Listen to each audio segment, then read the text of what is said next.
following podcast may contain graphic language, content, and sarcasm. If you're easily offended, tender-hearted, or a big sissy, stop listening now.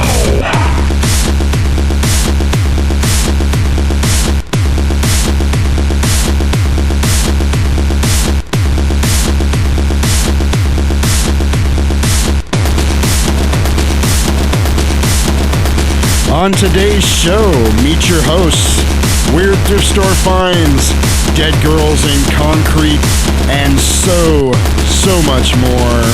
Stay tuned, weirdos. We're about to go live.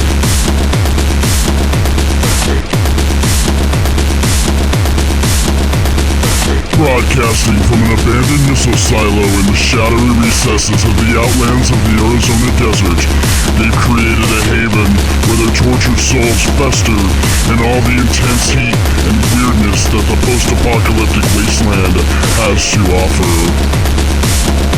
Welcome. This is the House of Freaks podcast.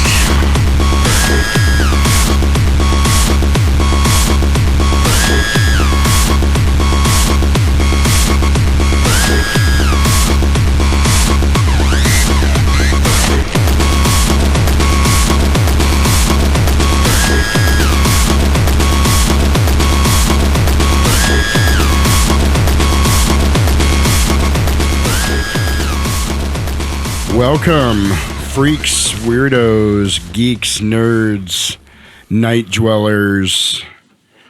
I am Jasperino, here with the Lady Belladonna, the queen of all things dark and macabre. Welcome to the very first episode of the House of Freaks podcast. How you doing, Lady Bella? Hey, I'm quite well. How are you? I am doing awesome. Just want to thank you guys for joining us on our inaugural episode. That means first. We're going to be talking about a lot of things coming up in future episodes. This is not just paranormal, not just supernatural. We will be discussing just about anything that you can think of that's weird, odd, out of sorts. If it's not proper to talk about at the Thanksgiving dinner table, we're probably going to be talking about it here. We will have a Thanksgiving episode coming up. That'll be good for Thanksgiving listening as well as unpopular and improper discussion at the Thanksgiving table. We want to talk about anything you guys want to talk about, really. Our email address is thehouseoffreakspodcast@gmail.com. We want you to send us your stories, anything you have that's happened. If you were haunted by a ghost or saw a UFO or a Bigfoot in the woods or a chupacabra or anything weird. You met a weird guy at the grocery store that followed you home and stalked you for 6 months, something like that. Send it in to us. Anything weird or unruly we will talk about on the show and we will discuss. Maybe we can work it out for you and set you guys up for a blind date. Maybe it'll be love at first sight. You never know. We're going to start the show off, first off, explaining a little bit about who we are and why we are doing this. The Lady Belladonna and myself have been fans of horror movies, sci-fi, just probably anything dark and macabre that you can think of, pretty much since we've known each other, right? Way before that. Very similar growing up. We were both into horror movies and dark things. And little background about us. We are husband and wife. We've been married for 23 years, very happily.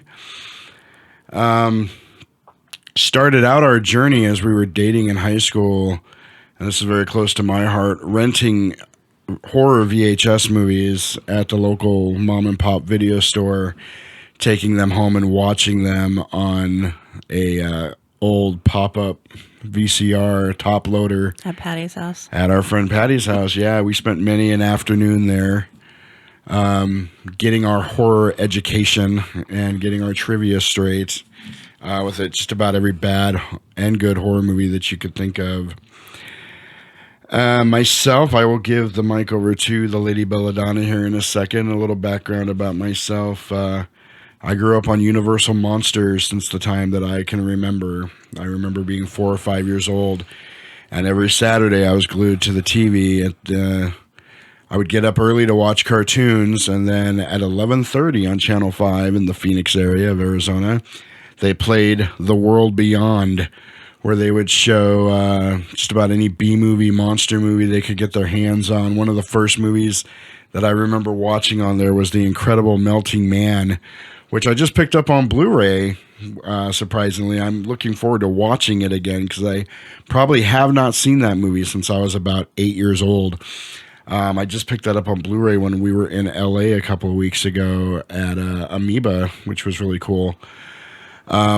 But yeah, if it was Dracula or the Wolfman or Frankenstein or anything like that, I was glued to it. They also showed a lot of the old Godzilla, the Toho Godzilla movies, which was really cool. That's where I started my love of all things horror. Expanding from there as I got older, I wanted to watch anything pretty much that came on TV, Nightmare on Elm Street, Halloween. I didn't get to go to the movies a lot when I was a kid, but as soon as that stuff came on TV, that's all I thought about all day was, dude, Halloween's coming on tonight at 7 o'clock. I can't wait on Channel 10, and it was a cool experience when I became a teenager and I had a car and I could actually rent movies myself, that I could rent these movies that I had watched on TV and actually see them uncut. I have a lot of stories about that we'll talk about probably later on in other podcasts. I've got many, many things to say about Friday the 13th and some of those other franchises and my first time being subjected to them, if you want to call it that. Believe it or not, I was a Christian minister for 8 years when I was about 20 years old. In your 20s. When I was about 20 years old, I was brought up in church, believe it or not. I have since kind of not followed that. Path. I've not followed that path, but I was brought up Southern Baptist, which I'm sure we'll talk about in length in later episodes. I was a minister for 8 years, and in that time I saw a lot of weird things that we might talk about at some point. Probably until I was about 28, maybe 30 years old, at which time I woke up one morning. I can't explain it. I had an epiphany, and I changed my path, and, well, we can talk about stuff like that later. Yeah. We're on more of a spiritual journey now than we were before. But following things like that, I think everybody's got that weird story. Everybody's got that, weird stuff doesn't happen to me. But when I was 10 years old, something weird happened. Everybody's got that one weird thing, even if you're the most normal person on the planet. Everybody's got that one weird thing that happened to them that kind of stuck with them, or one out of sorts thing that stuck with them, even if it wasn't paranormal or supernatural per se. When I was 8 years old, I was at the grocery store and this guy grabbed me and tried to pull me in the meat locker or something like that. Damn, man, I never forget the look in his eyes. He was crazy and I got away, but it always stuck with me. Everybody's got something like that. So if you have that, don't think that your story is not interesting enough to send us, because it will be interesting. I guarantee you, even if it's not, we will find a way to make it interesting. Once again, that is the House of Freaks podcast at gmail.com. That is our current email address. I'm still working on building us a website, so that may change over time, but stay tuned for that. Enough about me. Let's talk about the very lovely Lady Belladonna. Okay, well, I started watching the same cartoons in the morning. I think Scooby-Doo actually taught me to love mysteries and creepy stuff. And I did watch The World Beyond also. But on Saturday night, it was all night Elvira. Elvira, how could I forget? And my dad was so cool because my dad would let me stay up and watch Elvira, and he'd even go to bed, and that was kind of a big deal to me. And watching movies like The Vienna Sausage Maker and stuff like that, it was just really I felt so grown up, but it was so much fun.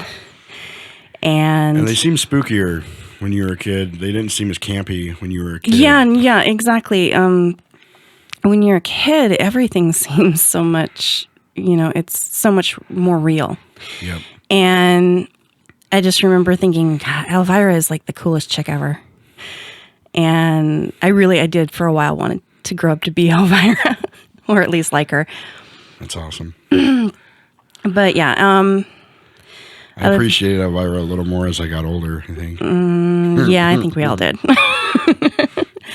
But yeah, and then of course there's the whole tie-in with you being a minister and trying to be a good minister's wife when not having quite the belief system that was there, because I mean, my parents never took us to church really or did any of that. So I didn't have the foundation to be a minister's wife. I think it was very difficult. But like you said, we'll talk about that stuff later.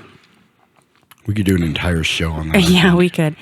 But let's get on to the stories.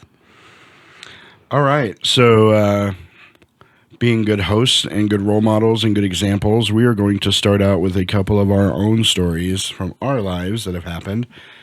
I am starting with something a little more recent. I work in my normal everyday life. I work at a screen print shop, Fierce Printing, in Tempe, Arizona. I am their graphic designer. I do their color separations, film output, and everything that needs to be done pretty much in the shop. We've been at 3 different locations in the 5 years that we've been in existence. The second location we were at, I won't tell you where it was. We're going to try and keep the names and everything changed to protect the innocents. Plus, with the story I'm telling, there are people involved that I am afraid of. So, You're afraid of? well, when I get into it, you'll understand that. Anyway, we worked at a screen print shop in Tempe, and there was a rumor that there was a dead body hidden somewhere at that shop in the warehouse, which was funny because there was actually a slab of concrete in the warehouse that was newer than the rest of the concrete, and it was about 6 feet wide, or 6 feet tall, and about 3 feet wide. It was about the size of a grave, and the concrete was actually newer than the rest of the concrete, so I always use that as, well, there you go. The story behind this is, apparently the guy that used to own the building that we were in, he owned that whole stretch. We were in an industrial park. He owned that whole stretch of buildings in that industrial park.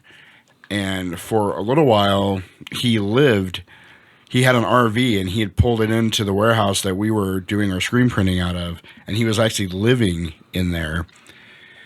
One of the things he did was he ran a janitorial business. So there was another set of buildings across the parking lot. And the guy that worked over there was still there when we were there, so he knew this guy. He's the one that told us the story.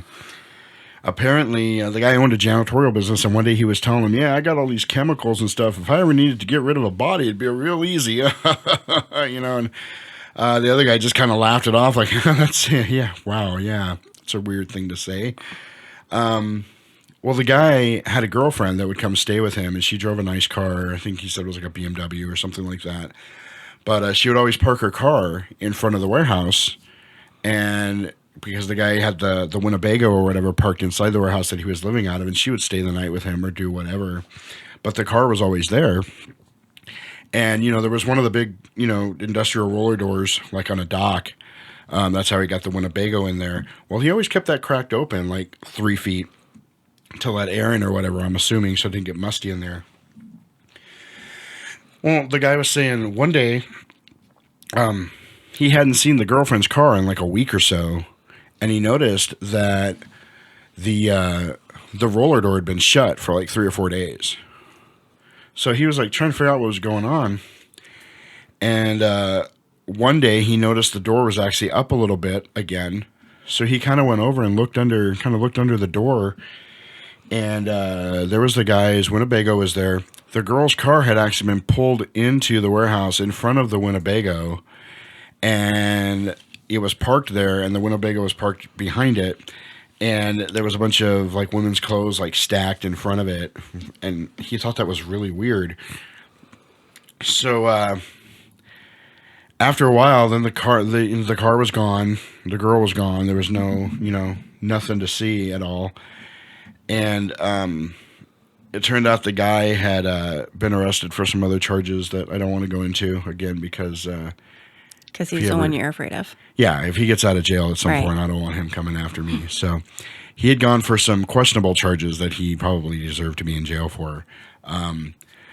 But he went to jail, and he's still there as far as I know. I heard a couple of years ago that he was up for parole. I don't know if he ever made it, so that's why I'm keeping this all very anonymous. But we actually had the guy that built the building come by. He was over at the other shop doing something, and the guy, we had been talking so much about this that we were very interested, me and the guy across the street. So he brought the guy over and he introduced him. And he's like, "Hey, this guy built this building." I'm like, "No way." I said, "Can you look at this concrete over here?" And we showed him the piece of concrete on the floor. And the guy's like, "Yeah, I didn't do that." He goes, "Somebody else." He goes, "Somebody with no real knowledge of how to do this did it." He goes, "It was a very shoddy job." So we were actually subleasing that building from somebody else. And I literally asked the guy that we were subleasing from, "Dude, we need a jackhammer up that floor." I said, "I'll replace the concrete." He's like, "Hell no." He goes, "I'm more afraid of finding something than not finding something. So we never got to do it. But here's what happened. This is one of the interesting things about this. I will try to explain this without going too much into the process of screen printing. But when you prepare a screen, you have to put a photosensitive emulsion on it in order to burn the image into it to print on a shirt. After you've done that, after you're done printing your shirt, you have to clean the ink off that screen. There's a chemical that removes the emulsion. You wash all that off, and you have pretty much a fresh screen that you can start over with. Well, I had been doing that one day. I cleaned a bunch of screens off, and they needed to be set out to dry. So I set them over by that wall to dry, right on top of that piece of concrete. And when they were dry, I put them away, and then a little while later, I pulled them out to recoat them with the photosensitive emulsion so we could reburn them to do another set of shirts. When I put the emulsion on the screen, there was a face in the screen, Like somebody kissed it. Yeah, it was an indentation of lips and a nose, like somebody had pressed their face up against the screen. So I think I actually still have pictures of this. I might, if I can find them, I will put it on our Facebook page. Look us up on Facebook, the House of Freaks podcast. I will put them up if I can find them. You can clearly see the indentation of a nose and a pair of lips, like somebody had kissed the screen. And I tell you, I work with a bunch of dudes, and none of us would have done that. No, none of us would have. Well, I'm going to put my face up to the screen. We wouldn't do that. So that was a mystery in and of itself. So then we're all getting interested in the rumor now that there's a body, buried under the concrete. So the guy across the street, or across the parking lot, along with the guy that was subleasing us the building, and a few of us got together and we called some ghost hunters. And we all came out on a Saturday. We met the ghost hunters out there, and we told them, we gave them a quick rundown of the story. And we were, they did the basic ghost hunting stuff. They walked around with the EMP meters, and is it EMP? Is that what it's called? The EMP meters, or EMF, whatever, eat more fruit. Whatever that meter's called that makes the noises. It picks up the... EMF. Yeah, there you go. The EMF readers. They came out with those and the voice recorders and all of that other stuff. And they had divining rods that they were holding, trying to pick up energies. And they had set up cameras everywhere with infrared and all this other stuff. It was your basic, if you watch any ghost hunting shows on Sci-Fi or any other channel, that's all the basic stuff that they did. So we were there for a while. And we were kind of making fun of them and goofing on them a little bit. Because the lady had gone outside to the back of the warehouse, and she's kind of walking around, and she's going, "I'm sensing that there's spirits here, but they're not female. They're all male, and they've been here for a long time, and they're all definitely male, and they've been here for probably easily 100 years, blah blah blah. And we're kind of sitting around, and when we get a little bit more into our background, my wife and I are a little sensitive about this stuff when it comes to spiritual things and stuff like that. So my wife and I are kind of looking at each other like, did it ever dawn on you that everywhere that we're standing used to be owned by Indians? And somebody died everywhere, It's- and it's you were feeling Native Americans. Yeah, it is our firm belief that no matter where you go, somebody's died there, because there's just too many people throughout history. Well, and everywhere you go. everywhere has spirits. Especially the South, especially Indians, because we all know the Indians were here way before us. We don't call them Indians anymore, dear. I'm sorry, the Native Americans. Native Americans. Or indigenous people. Indigenous people. Jesus. The Indians were here first. And, I'm sorry. Anyway, but we're looking at each other thinking, did it ever dawn on you these are Native Americans that you're feeling? If they're male and they've been here for hundreds of years, could we be standing on a place where there was a battle where they died, or, something of that sort, burial ground at one time? But it never occurred to her. She was like lost. Like, I don't know. So we went back inside, and they had picked up a couple things on the voice recorder, which I'm still kind of iffy about. They had like a talking box too. Yeah, and we've actually toyed with the idea of ghost hunting ourselves. I've looked into the equipment, and we've actually talked about it. The voice recording always kind of made me suspicious. I'm always iffy about that. Because you can hear what you want. Because they always tell you what they're saying, and it's like, get out, but if you're listening to it, it sounds like, and they're like, oh, it clearly said get out. Listen, you're like, oh yeah, it did say get out, It's just like, you play the Led Zeppelin album backwards and it says My Lord Satan, but they did it one time on a YouTube video and they were giving you subtitles and it said My PlayStation, and listening to it and reading the subtitles, holy crap, Robert Plant did say My PlayStation. He was telling the future. He wasn't a Satan worshiper, that kind of thing. If you put the idea in there, that's what you're going to hear most of the time. So I was kind of iffy on the voice recording aspect of the ghost hunting. Well, there was definitely something there, but... There was definitely something there, but I think they were thinking demonic. Yeah, the guy was telling us a story that they had just come to a house where something threw a crucifix off the wall at him and broke the crucifix. And we're firm. Don't get us wrong. I can't speak for my wife, but I believe in just about anything you can believe in, because you can't just prove it. Right. I believe in Bigfoot. I believe in the Loch Ness Monster. I believe those in are aliens. tulpas. I believe in all that stuff. Yeah. We can talk about that on a later episode too, I guess. Definitely.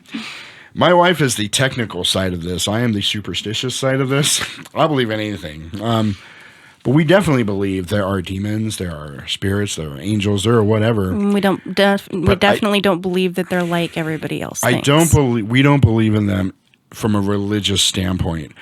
We don't think if there are demons, we don't think they give a crap about God or Jesus or any of our Western Christian beliefs. Yeah. Because they're older than any of those beliefs.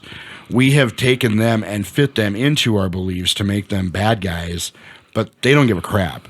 Yeah. They're not going to be afraid of a Bible or a prayer. They're not going to throw a crucifix off the wall. And at the same time, angels aren't angels. unless they know that's what scares you and that's what screws with your head. And then they're having fun. Then they're like, oh yeah, we're gonna throw a Bible at you. If they're bored or whatever. Seriously gonna freak you out. Yeah. Anyway, we never heard back from these people, and I will tell you why. While they were outside tooling around, a couple of us got together, and one of them had picked up the divining rods, and he's like, oh, this is bullshit. If you squeeze these, you can make them move any way you want. So he's holding them up, and he's like, who's the killer? And he made him turn towards the guy that owned the building now. And he's like, we're laughing about, this is funny. So we're like, who peed their pants last night? We're making, stupid shit. And we're making them point towards people and stuff. And we're like, oh man, these guys are full of crap. And the whole time it was on tape. We didn't realize we were right in front of one of their cameras. So when they went back and watched the footage, they totally had a good 10 minutes of us just talking about how big and dumb shits they were, So Needless to say, they never called us back, so we probably really pissed them off. If you're listening by chance, I apologize. It was all in good fun, if you recognize the situation. But, yeah, so we never really got a solid answer, and I don't know if that's a good or a bad thing. Just because the guy that we suspected of doing it is still at large. We don't know where he's at, if he's still in prison or not. And from everything I've heard about him, he's really, really just a creepy, creepy guy. You would not be, if you showed somebody a picture of him, I've never seen him, but if you showed somebody a picture of him and were like, yeah, this guy killed a chick and probably buried her under some concrete, they'd be like, yep, I totally buy that. Also, to elaborate, we did have another psychic that felt that. We did. We do have a friend that has some psychic abilities, and we did have her come in. And she definitely felt that there was a female presence. And you see the little things here and there, and I've gotten a glimpse of like legs. Yes, that happened a lot. That happened to almost everybody at that shop. Out of the corner of your eyes, you would see a pair of legs wearing black pants. Like black slacks, like girls' walking, slacks. like walking across the warehouse. A lot by the press. Almost, yeah. Just about everybody that had ever worked in that warehouse saw that at least once. And I can't like this coincidence. The other thing for me was the face on the screen. That was my biggest, because that was a physical thing that I saw that said, oh, there's probably something going on here. And I was always the last person out of the building. Because I was the last person to leave at night, and I would be shutting everything down, and I would always say goodbye to her as I left, just as a courtesy, because we also believe that if you feel that you're haunted or you have ghosts or something is, screwing with you in your house, a lot of times we think they just want acknowledgement. They're just like, hey, we just want you to acknowledge that you know that we're here. Yeah. So a lot of times I'd be closing things down, and I'd be like, good night, I'll see you tomorrow, or, have a good weekend, and just on offhand, bye-bye, or, something like that, just so she knew that somebody knew she was there, and we're sorry you're buried under the concrete, and your family's probably still looking for you, but, There's nothing we can do about it. There's not much I can do about it, but, hang out. But, yeah, that's my first story. I have a slew of them. Again, not to harp on this, but we want to hear your stories, too, so make sure to send those to us. The House of Freaks podcast at gmail.com. What we're going to do now, we're going to take a break before we break into the Lady Belladonna story, which I'm not even sure what she's talking about. She's been very mysterious, and she will not tell me. In my notes for this show, I wrote whatever under her name because I had no idea, because she wouldn't tell me what she was going to say. She kind of pulled an Ed from Shaun of the Dead on me. She's like, I'll do it on the night. And I'm like, it is the night. So what we're going to do now, we have several segments we're going to be doing periodically on the show, sporadically whenever we feel like it. What we're going to do right now, for the first time, it's time for Weird Thrift Store Find of the Week. All right.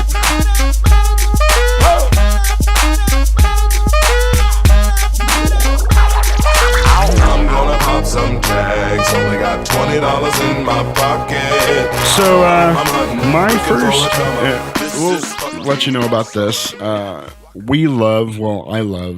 drag the Lady I don't Bella. mind. All right. Most of the time. I love thrift store shopping. I love yard sales, estate sales, anything used. I love it. I love that shit. I can't help it. I like going through used things. I like rummaging through thrift stores. I like going to rummage sales. If we can be running late to be somewhere and I'll see a yard sale sign and be like, turn down that street. And I usually get a resounding no, but I would be late going somewhere to find a good yard sale. So, needless to say, we like rummaging through the thrift stores and things like that. And I like finding the weirdest things that I can get my hands on. I'm an avid collector of VHS. And I like finding old VHS at the thrift stores and yard sales and things like that. Kind of pride myself on being able to find it and dig it up.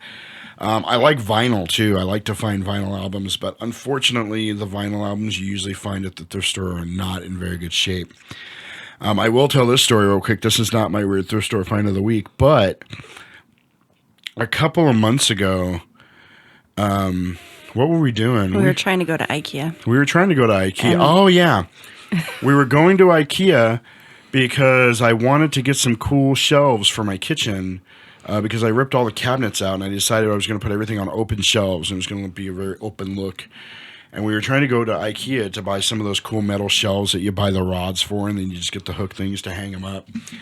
We pull into IKEA and The fire alarm's just blaring. And people are pouring out of IKEA. Like the zombie apocalypse. Yeah, like it looked... The parking lot looked like a zombie. It was like the mall in Dawn of the Dead. Yeah. People were just pouring out. So Karen and I kind of looked at each other and we were like, screw this. We're... Get out of here quick. yeah. Before This it gets parking backed lot, this parking lot's about to become treacherous because everybody's headed to their cars.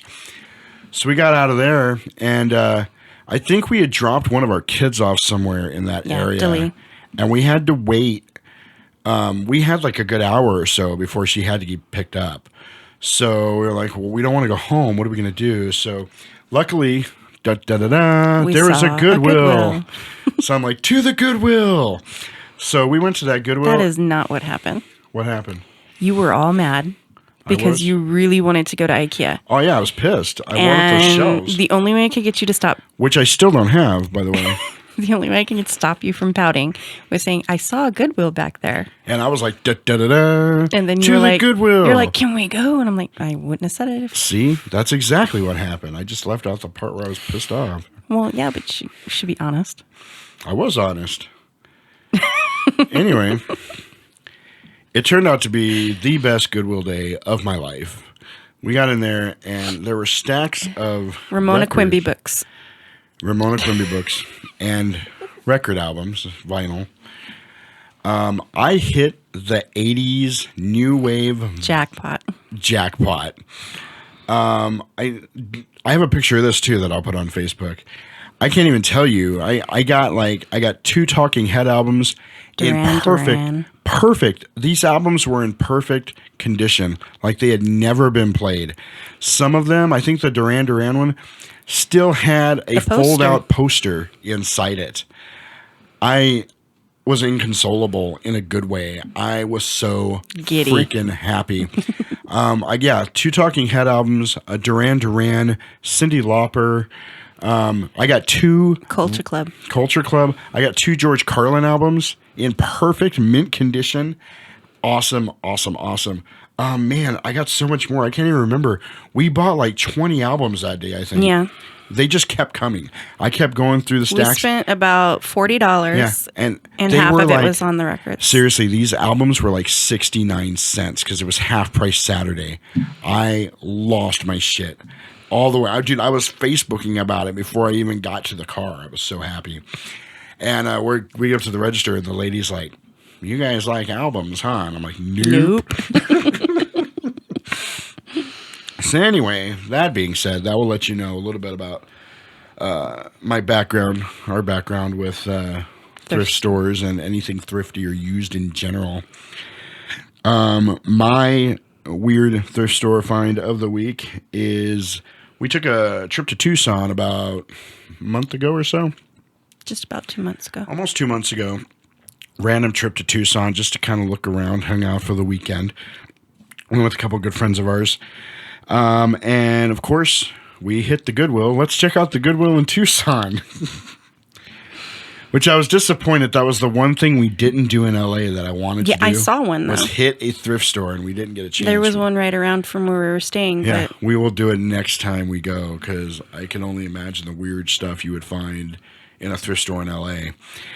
Anyway, we hit this thrift store, this Goodwill in Tucson, and the first thing I found almost immediately was 3 white Kama Sutra shot glasses. They are little porcelain-sized white glasses with pictures from the Kama Sutra on them. They are awesome. I will be taking pictures of these and posting them on Facebook. Check out our Facebook page, the House of Freaks They're podcast. probably sake glasses. I was about to get to that I'm calling them shot glasses, but I'm thinking they were like for sake or for tea, or it looks like they might have been part of a larger set of something, but I was happy as crap to get them. One of them has a very small chip in it, which I am totally fine with overlooking. I collect shot glasses. I have one from every state or city that I've gone to traveling. I always make sure to get a shot glass that has that on it. Tennessee, Kentucky, North Carolina, wherever I've been. And I finally found a shelf that I can put them on, that I can hang up and actually display my shot glasses. And I can't wait to get my Kama Sutra shot glasses on there because they're awesome. Just little porcelain shot glasses. They're really, really cool. If you want to check them out, go to our Facebook page and you will be able to see them on there. And as promised, I will also try to get The records. the picture of the records as well as the picture of the spooky face in the screen so you can see that also. But yeah, that is our very first weird thrift store find of the week. There will be many more, trust me. All right, so now we're going to get back on it. It is time for the Lady Belladonna's spooky story, which will be as a surprise to me as it is to you because she was not forthcoming with any information on it. So what you got? Well, we have so many different stories, but I think that one of the weirder ones was when we were living in that house in Chandler. And that's back when we were still using the bedroom instead of moving into the room with the fireplace. The bathroom was in there. And I could feel something strange going into the bathroom all of a sudden, like for a couple of days. Just funny because I usually feel something strange going out of the bathroom. Yeah, you do. And something smells strange too. But it was just, it felt desperate right there. Which, right in the doorway. Yeah, right in the doorway, right by where we had the altar. Yep. At that time. And we had gone out one night. Don't freak out. We're saying altar because we're pagan. We weren't sacrificing anything on an altar. Yeah, no. It's basically a table with crystals and rocks and statues on it. So yeah. Don't freak out. But we had gone out. I don't remember where we went, but we were out. And we had left we have a lot of children. Oh, yeah. We have 7 kids, Yeah. by the way. So we had left all our children at home. And yes, they are all from both of us. We didn't Brady Bunch it. That's always the first question we get. Yeah. All our kids are ours. Yeah. And I think everybody was there. Sarah, Elizabeth, Calebon, Greer, and then the 3 babies were probably asleep at the time. Yep. And they had a friend over. And they were doing something, and they said they started heading down the hallway, the 4 girls and their friend. And there was a woman standing at the end of the hallway. And they looked at her. She looked at them. Everybody screamed, including the woman. They watched her run into our bedroom. With the door closed. With the door closed. Through the door. And they heard the bathroom door slam. So they went in to investigate because my kids apparently aren't scared of intruders. My kids have, well, that's the thing. Our kids have grown up with this their whole lives and being told, oh, that's totally Well, at normal. that point, they didn't realize the bedroom door was shut either. And I don't know why they would see a full-grown individual in our house and follow him, but whatever. So they went in, and the bathroom door was definitely shut, and they opened it. And there wasn't really any way. There was the one window, but the window was hard to open. They opened the bathroom door, and Juliette Lewis was sitting there. She's like, do you mind? No, I'm just kidding. Did I make jokes during yours? No, I'm sorry. That was too good to pass up. But they didn't find anything, but they were pretty freaked out. So they called us. And we went home and kind of checked it out. And there was nobody there. But later that night, I believe, you had gone to go into the bathroom for something and felt as if someone was grabbing you.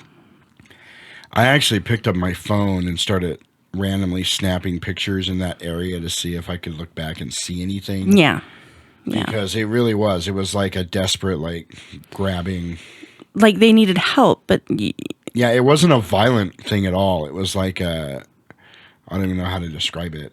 It was But yeah, like somebody tripped and was falling and was grasping at you to catch yeah, themselves. and it was almost like it that. ended up being, the girls described her as having long dark hair, and ended up being, I don't even remember exactly how we found out what happened, but I do, but I don't know if I want to go into it. yeah, I but don't want to scare all the listeners away. on right, the very first podcast. Maybe it'll make it more interesting. So we'll go more into how we figured that out, but needless to say, we helped her to move on.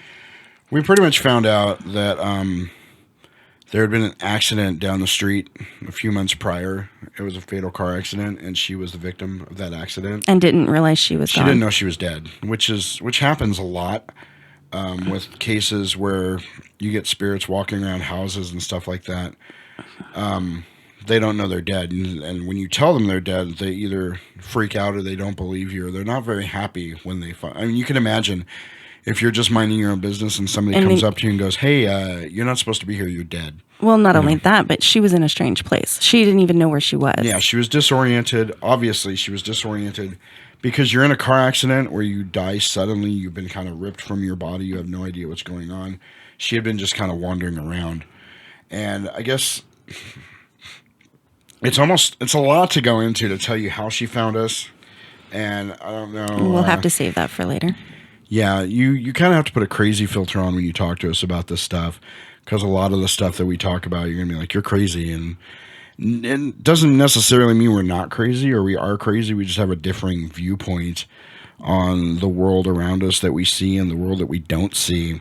And if you think about it, a lot of stuff that we say will make sense, whether you want to admit it or not. And we're hesitant because we used to be very open about it, and then people stopped talking to us. People stopped calling us. People stopped wanting to be around us.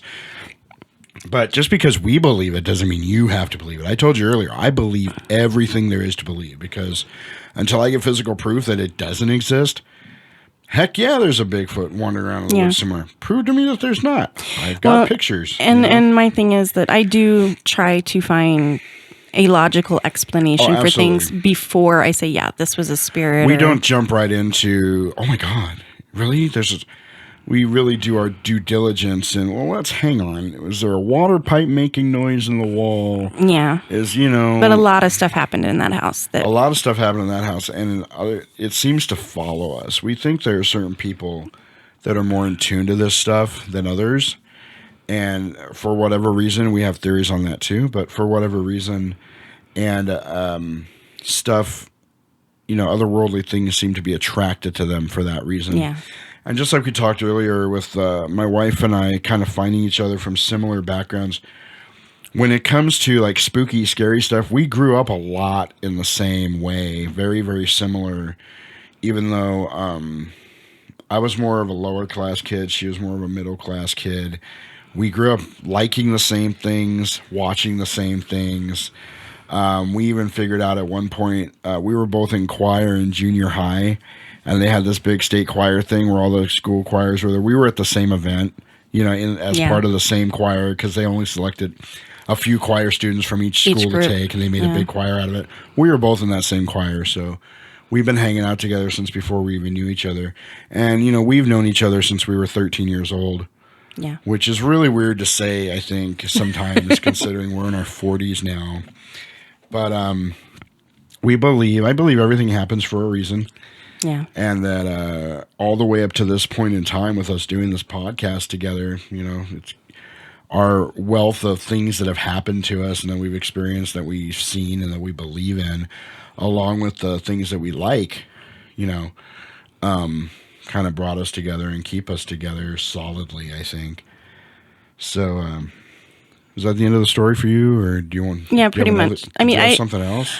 I just know that in that house there were so many weird things, and we had the water heater. Oh, yeah. Remember where the water heater was? There was a door, I don't know. In the older houses, like they'd have a place, a closet, like it's almost like a closet, but it's like a half door. It's like a mini door, which is cool in and of itself.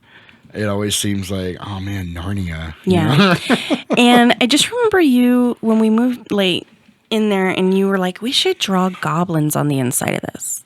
Oh yeah, I wanted to do them on the outside. And on the outside, but you had said on the inside at first. Yeah. And fact, I had talked to that girl about that whole, because there was a whole hallway where the bedrooms were. Oh, yeah, to and do the that whole- door was at the end, the very beginning of the hallway, and then there was like bathroom, bedroom. But I had talked to, there was a hallway, and I had talked to a girl about coming over and doing a whole dragon mural on that whole hallway, because we were buying that house. We won't go into what happened there, Yeah, we but won't. just we're irresponsible But with money. I thought it was interesting because years later, once we were moved out of that house, I was talking to my cousin who we used to watch all the time. And She means watch by babysit. yeah, we used to babysit her all the She time. wasn't dangerous or anything. No. And she asked me if I had ever seen the little goblins that were in that closet with the water heater. And I was like, no. And she's like, yeah, we used to play with them all the time. So there's another thing that happened in that house that, you know, the kids used to play with things. The cats used to run from things. Yeah. And it was usually right around there. Yep.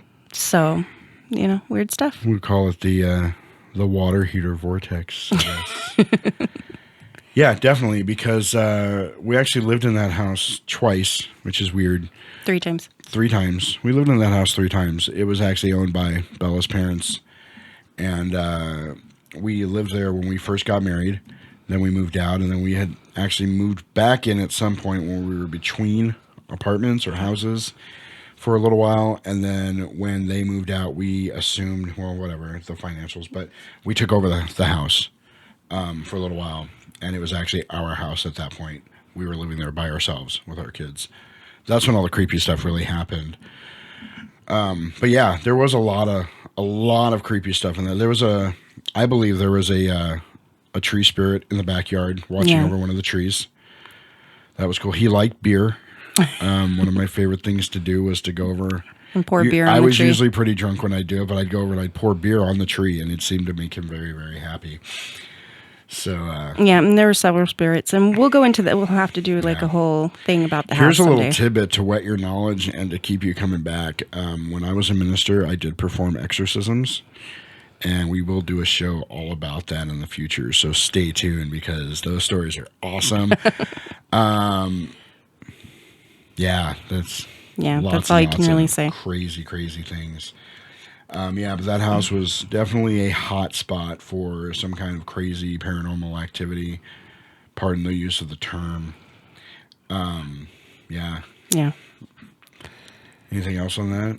No, not right now, because There really that is a rabbit hole. There really is so much to talk about. It's definitely a rabbit hole that we'll have to jump down sometime. Possessed cats Oh God. and yeah. I did do an experiment one time when we used to live in Santan Valley, which if you don't live in Arizona, it's way east of Phoenix.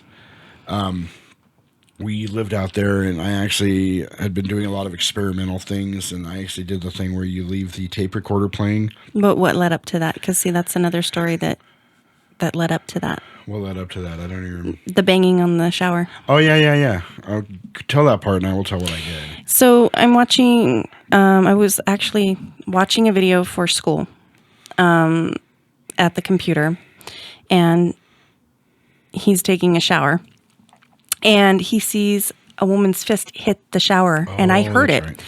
And he yells at me, and I'm like, I didn't do that. And he goes, where are you? And I'm like, I'm still at the computer. And Hang on. Let me tell you why I thought it was her. because I was always trying to scare you. About a week or so before this, it was one of those big vanity things where they had the vanity mirrors and the shower, and then there was like the little closet thing where the toilet was. Well, the little door that went into the part with the toilet, the shower was right there, and it had a big. It was a see-through shower. It was a glass shower all the way around, which was really weird to take a shower in. Yeah, because there was no door. Because it was all glass, and there was a door, but But there was a glass. door to the shower, but there was no door for privacy. Yeah, exactly. So if you walked in our room, you could see right into the big vanity part and be like, "Oh, you're showering," you know. So anyway, I waited one day, and I had a hockey mask, and she had just gone into the bathroom, and I eased that door open and got in, and I shut it real quietly, and I put the hockey mask on, and I just stood there and waited for her to come out. And I heard the toilet flush, and I'm like, yes, yes, yes. So I just stood there. That's all I did. And she came out. She opened the door. She goes to walk by the shower, and, I know she saw me in her periph. And she looks over, and she's like, bah! And, oh, my God, she was pissed. Why are you looking at me like that? Because I don't think that's quite how it happened. How did it but happen? Hey, we'll get You better had to at make the this. noise. What noise? The boom, the bam. Oh, did I bam you? You I can't bammed me remember. because it's the only thing that startles me. Oh, that's right. So, Noises. Why in the hell would I ever do that to you? You're an idiot. I should know better. That just proves it. This had to be years ago when I was younger, because I would never think of jump scaring her now, because I would not be here to do the next podcast. Yeah. Yeah, but I guess you're right. I did do like a bam. Yeah, you did. So this was like a week later. So of course I thought she was trying to get me back, which is why I was like, why did you hit the shower door? And she's like, I didn't. And she was at the computer. So that prompted me, because you got to preference this. This is right at the time when we were getting into that there's something in the world Other than besides Christianity and God and everything I've been taught since I was born. So I'm like very, very interested. So I went out, and I'd seen all this stuff on the internet and TV. I went out and I got an old school tape recorder and a cassette. And we were going out somewhere where we were taking the whole family, and we like roller derby or something. Yeah, it was I don't derby. remember. But I set the thing to record, and we left. So I came back all excited, and the next day I played it, and I'm listening to it with headphones on. And it's really not much. There's a lot of white noise. But then the ceiling fan, But then you can hear a random bang here and there. You could hear walking. I heard somebody walking in the house. Just almost like cabinet doors open and shut. It was what it kind of sounded like to me. But how many cats did we have at that time? Well, we had one cat, and she made 9 more. Well, I know, but we didn't keep all of them. They were all still there, though. Okay. So we had cats. So some of that you could write off as, cats are assholes, and they like to knock but stuff the around. walking, you can't. No, not the human walking. But one of our cats, when a cat's getting pissed and it doesn't want you there and it starts doing that.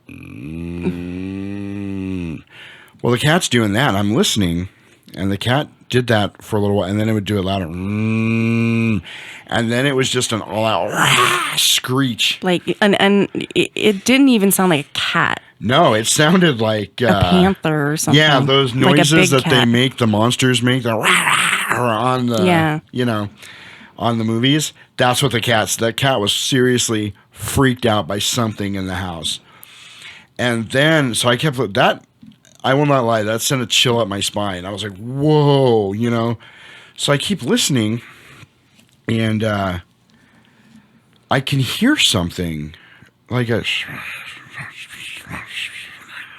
One of those things you listen to on the ghost recording and say, oh, he's saying my PlayStation, But then I heard as clearly as ever, it was, and then it said my name.